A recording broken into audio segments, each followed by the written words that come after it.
khép khinh hơn mà tập lệ đủ sâu hơn tôi dập hành ngồi vì mày thầy có đất hoa thầy có ám hoa lòng năm niềm phơi bi quan ly có ngồi vì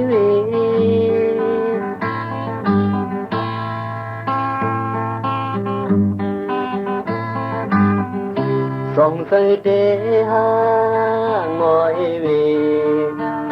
đi phi đê ha ngồi vì mày thầy có sân đi thầy có cầm thèm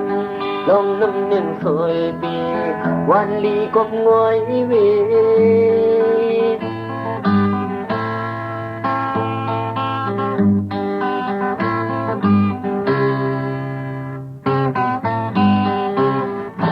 ngồi tăng liệt kê đi tiếp đồng xe khô ha ha ha ha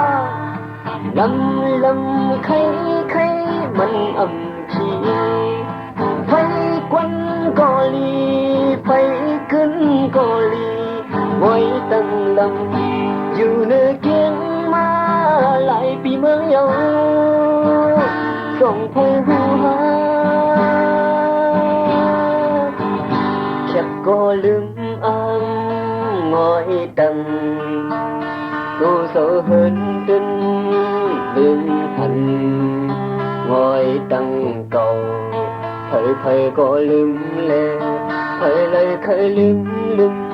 lòng năm niềm phơi bi quan ly có ngồi tăng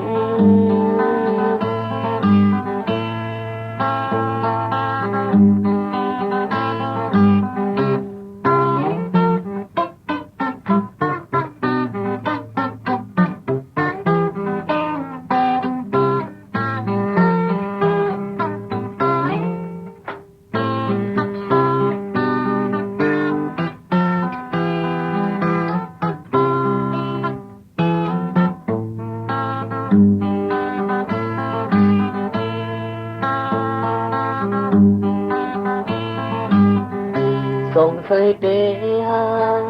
ngồi vì đi phi đê ha ngồi vì mày thầy có sân đi thầy có cầm thèm lòng năm niềm phơi bi quan ly có ngồi vì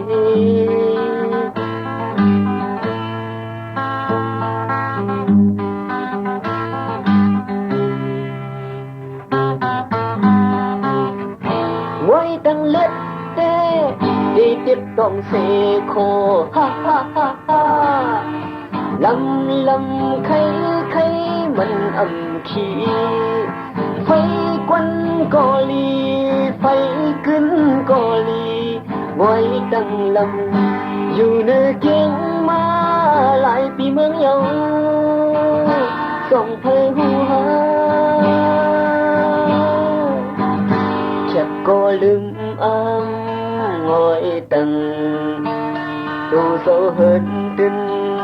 lưng hành ngồi tăng cầu